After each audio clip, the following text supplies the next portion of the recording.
Now I'm like, you're sharing your brain cell today, friends, and it's clearly showing. Edwin and I always share a brain cell, let's be real. And we're back with an all-new episode of Music and Views, a podcast by PA Stands Up about Pennsylvania, people, power, and politics. I'm your host, Edwin, and I go by he, they pronouns, and I'm Director of Narrative Strategy here at PA Stands Up.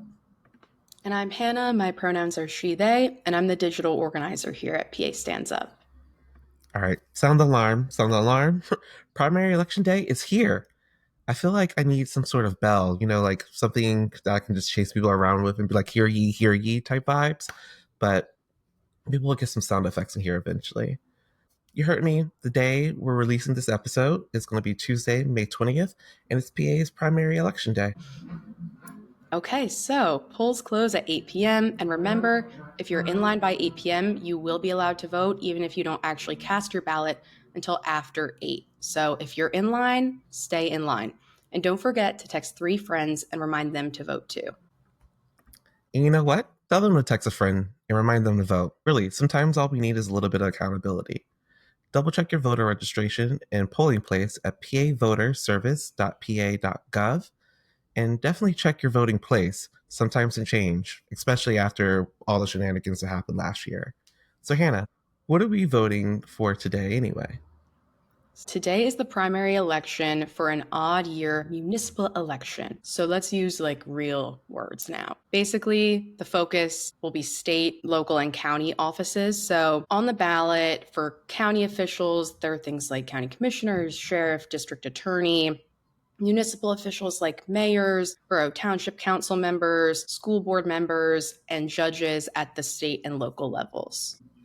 So what's the big deal about local elections, right? The people we vote for are part of our community, make decisions for you and your neighbors, and low voter turnout, not much attendance in public meetings means these officials often operate without much oversight. Our voices are more powerful at the local and state levels. Local officials are easier to reach. I can't tell you how many times I've run into my mayor at the gym or my senator at the local CVS.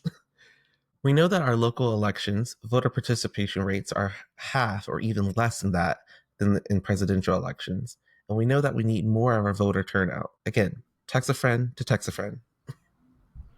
The voters who show up consistently make a huge impact, especially in local elections. Statistically speaking, your vote matters so much more in local elections. We protect each other, and we do that when we participate in our local elections. Municipal elections are often decided by just a few hundred and sometimes just a handful of votes. Marginalized groups mobilizing to vote can sway entire races. It's all a numbers game at the end of the day. So I know you're going to text a friend to text a friend. Exactly, sending out all the mass texts.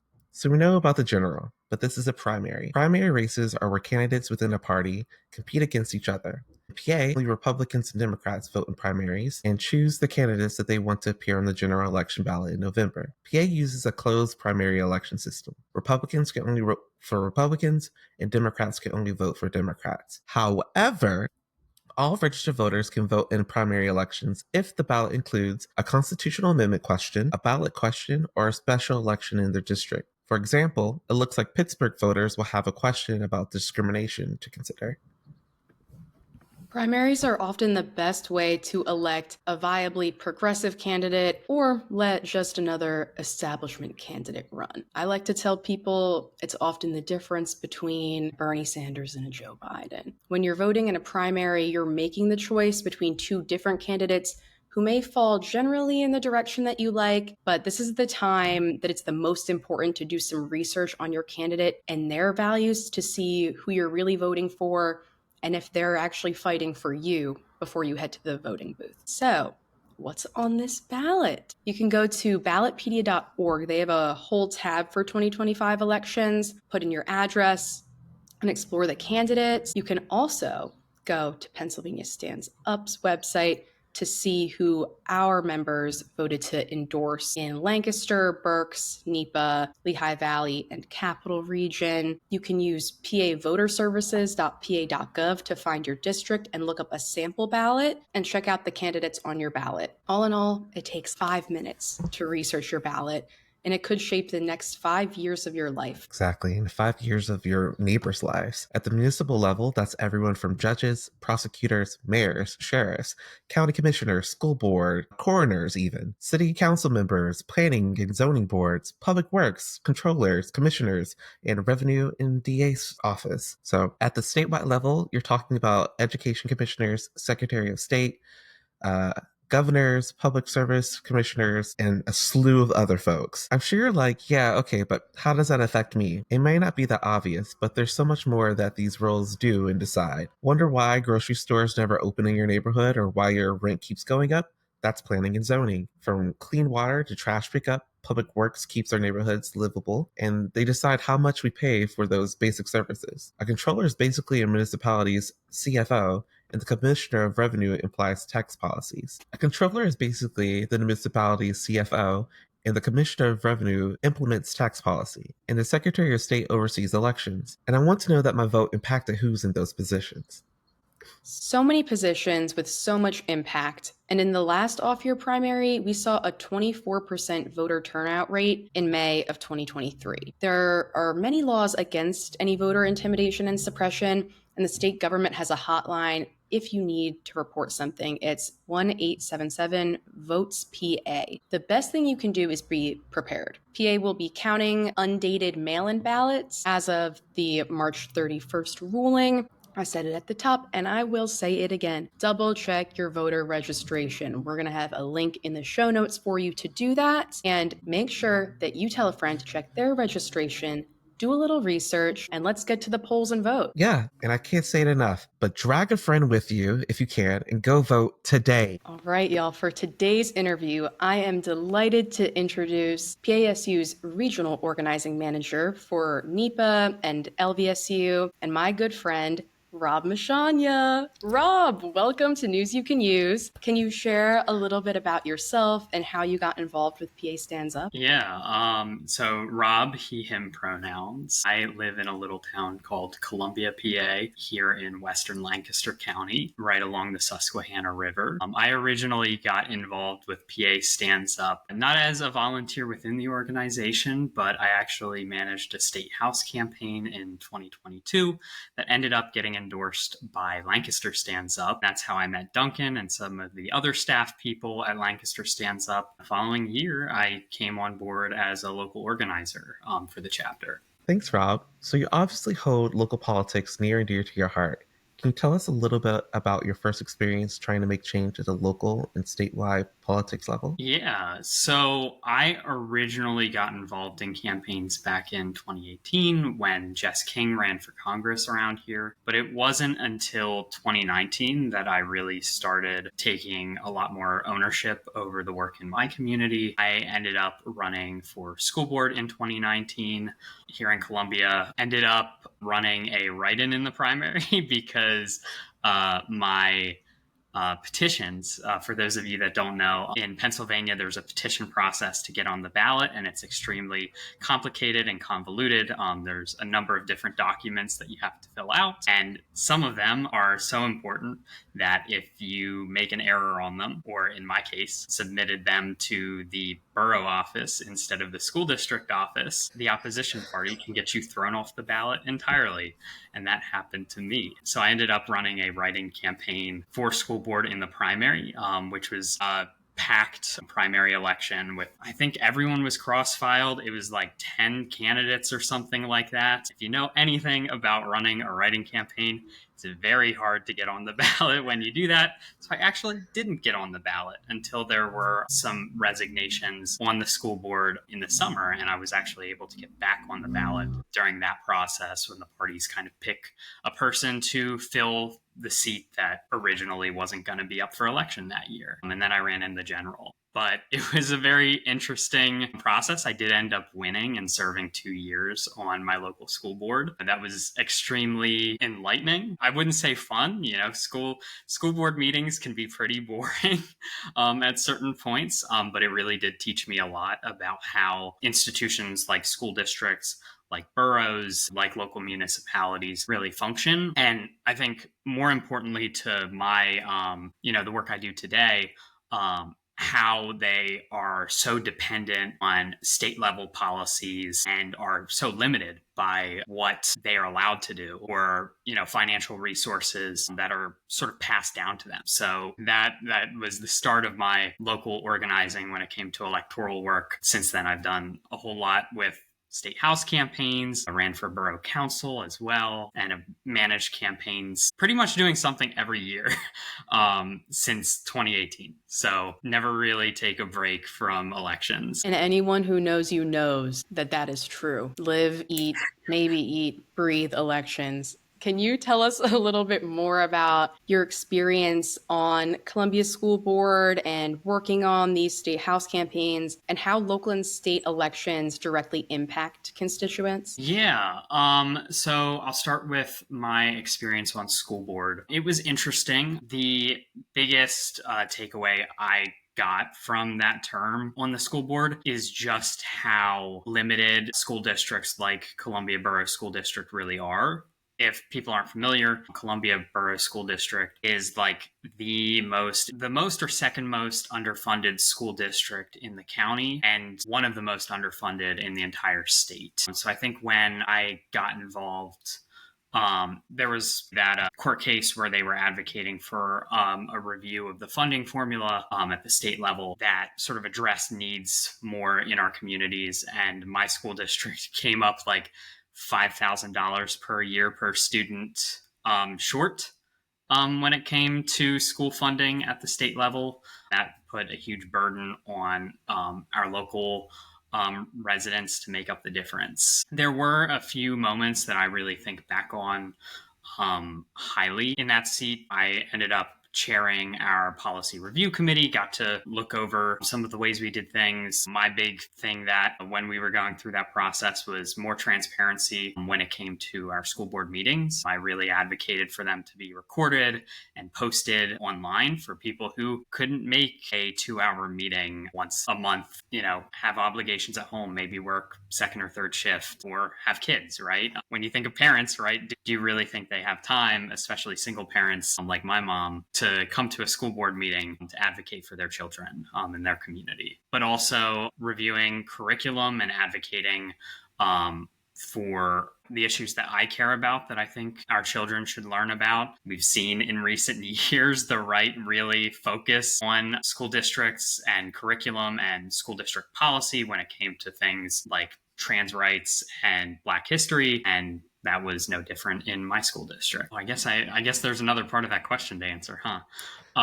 Can you repeat the question, Hannah? Yeah, of course. Can you tell us about, and I feel like you just gave some really good examples, how local and state elections directly impact constituents? So when I think of local and state elections, the way I try to explain it, to voters who may not traditionally vote in midterm elections or local odd year elections, is that, one, you have more power when it comes to your local and state level governments as a voter than you do at the federal level. And two, there are some areas in our lives and in our communities where state and local government actually impact how you live more than Congress or the president. So things like housing, right? I think you guys talked earlier about zoning, affordable housing initiatives. I pay quite a bit in rent, as do all of my friends and family. A lot of that is the result of policies that are passed at the local and state level when it comes to density and height restrictions on what you can build and where you can build it. On the state level, there are affordable housing programs that can allow us to make ends meet so that we're not spending 50-60% of our income just on the rent alone. And, as we see gridlock in Washington, and as we get higher and higher up, we see fewer and fewer champions for working people at that level. And that's because those people all started out at the local level and sort of filter up, and there are a few of them. So if you really want to create change at the national level, it starts locally. I'm so happy you said that. Since we're talking about voting today, its importance and how local politics really affect us, can you tell us about your experiences in mobilizing voters in the past?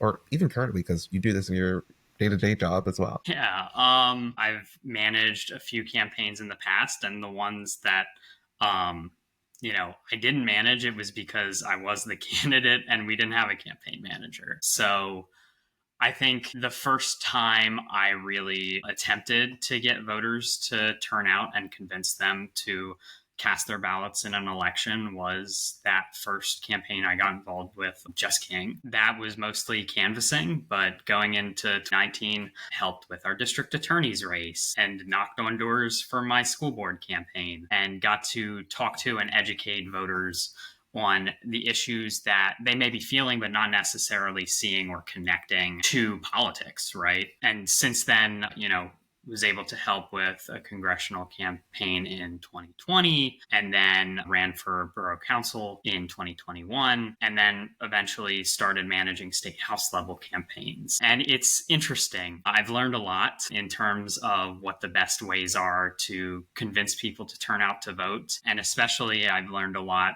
since getting into community organizing, which is a little different than electoral organizing. But ultimately it comes down to how many people can you talk to and how can you communicate your beliefs and the issues that you're championing in a way that aligns with their self-interest and motivates them to vote for the office you're running for and see the possibility that my vote in this election will lead to material improvements in my everyday life, which I think is the real difficult part about organizing because so many in our communities are disillusioned or disenfranchised. Too many people think that voting just does not work. And there's a bit of truth to that in some cases, right? But ultimately, what the powers that be, the people who do not have your best interests at heart, the people who are bought and paid for by corporations and special interests, the best thing you can do for them is to not vote and not get involved. And I always try to remind people of that because the fewer people we have involved, the less power we have when it comes to who turns out and how many people turn out and what they're motivated by. The fewer of those people we have, the more influence that money actually has over our political system. And it rewrites the rules for its own favor. So if we don't stop it now, it may be too late when we do realize we have to do that. Screaming that from the rooftops, they want us to be disillusioned and hopeless. I don't think that I prepped you with this question, so let me know if you don't want to answer it, but I'm doing it on the fly because I want to speak that truth but ground us in hope at the same time. I'm thinking about getting your neighbors, your friends, your community members to run for office, working people like us to do the thing.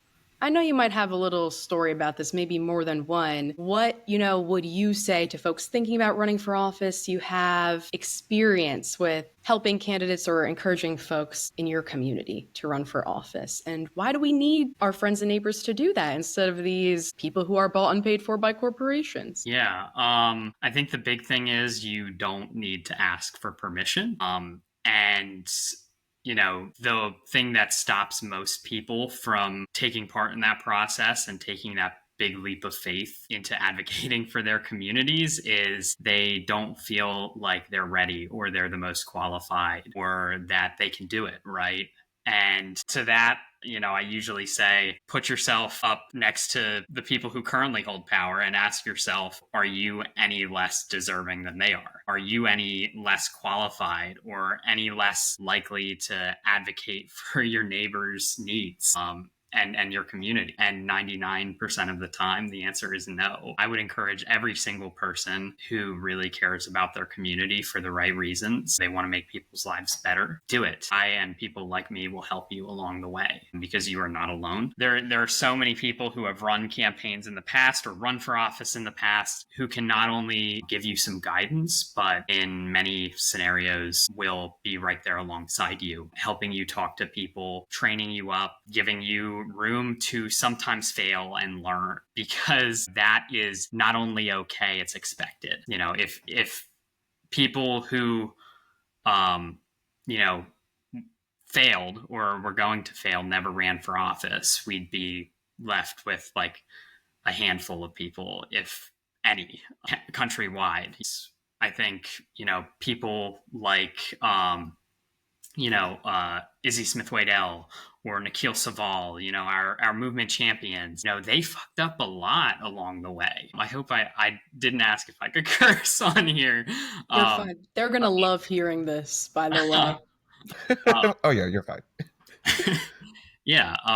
They fucked up a lot along the way, and that didn't stop them. If anything, it strengthened their abilities to fight for their communities. Now they get to teach other people how to run for office and inspire other people to get involved. Every single person has the ability and the potential to offer that to each other. Thank you for that, Rob. I love that so much. And in other ways, it inspires me. Both of you have encouraged me to fail in my own ways in organizing, and I've learned a lot from that. I think we can all take a piece of wisdom from that. So thank you, Rob. Yeah, no problem.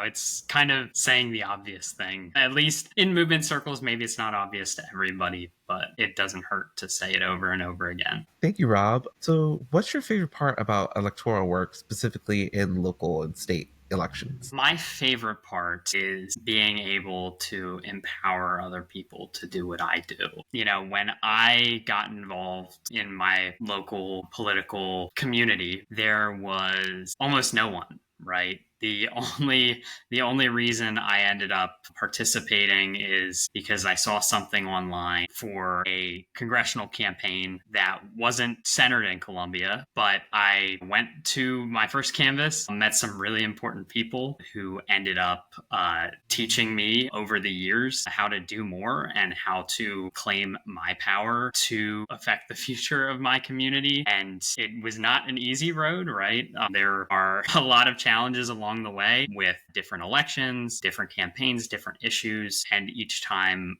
I took part, I learned something new. And my story, coming from a community that has been left behind and that eventually realized their conditions were the result of decisions or lack of decisions made by people with power. My entire story has been learning new and better ways to claim power in my own community. And now what I love most is taking other people along that journey and helping them learn how to knock on doors and fundraise or, participate on social media, how to put together a campaign, how to support people running for office, how to do graphic design or write or make phone calls, cut turf if, viewers probably don't know what that means, but essentially when we knock on doors, we got to figure out whose door we're knocking on. There was a time where I knocked on every single door and I got made fun of for that a lot. But I've learned so much along the way. And every single election cycle, there are new people, more people who I get to bring into this work with me. And that is not just empowering for them, but really empowering for me. Because when I look at Columbia now, when I look at the people I'm involved with, when I look at my friend Brad, who ran for state house last year, compare that to what it was like back in 2018 or 2019 in particular, there were a lot fewer people in the room. And that gives me hope to keep going, because even though I don't win every election, right, or even most of them in Lancaster County, I see that progress, and that reminds me to keep going. I love that so much. Rob. Sorry. Wait, Edwin, you go first. No, it's totally fine. I was just like, shout out to Brad, friend of the pod. He was also on News You Can Use last year, 2 years ago. But yeah, I'll pass it back to you, Hannah. I love that so much, Rob. And specifically citing 2019, that's the year that we met. And we went from classmates to now coworkers, getting to organize together. And for those who don't know, Rob is the person who brought me into all of this and has imparted a lot of wisdom onto me. So for our last question for you, Rob, do you have any wisdom, little bits of hope, or a quote that helps ground you in your organizing? Our work doesn't end on election day. It doesn't start and end with any one election. You have to keep going. Voting is important, but for many, it's just the first step. And if we really want to win not just one election, not just one issue, but overhaul systems to better serve the needs of everyday people, to keep people like Donald Trump, Doug Mastriana, whoever you can think of, from scapegoating and threatening the most vulnerable. We need to organize through elections. We need to continue to show up. In Pennsylvania, there's an election every single year, but even if there weren't, there is issue organizing to do. So for those looking to get more involved, for those who are unsatisfied with the status quo, who else are you bringing into this work? Who in your community are you bringing with you to take collective action to change your communities, not just for 1 year, not just for one term, but for the better for the rest of our lives and beyond? Like, hell Well yeah. said. Edwin and I cannot stop, but thank you, Rob. That's all I wanted to say. Okay. Yes, appreciate you, Rob. Thank you for coming on. Of course. It's interesting to see under the hood of the podcast. Don't look too hard now. Don't look too hard now. I look forward to seeing the podcast when it goes live. Thank you, Rob, for joining us. I'm so glad we work with people who are so dedicated to making change. If you enjoyed our show, please follow us and share with your friends and with your enemies. And be sure to come back next month to hear about all things Pennsylvania, people and power and politics. Until then, I'm your host, Edwin. And don't forget, Pennsylvania is for all of us. We'll see you in the streets. This episode of News You Can Use was produced by PA Stands Up member Liz Levins, Director of Narrative Strategy Edwin Stubbs, and Digital Organizer Hannah Henrishon. If you have any questions or topic suggestions, please email us at comms@pastandsup.org.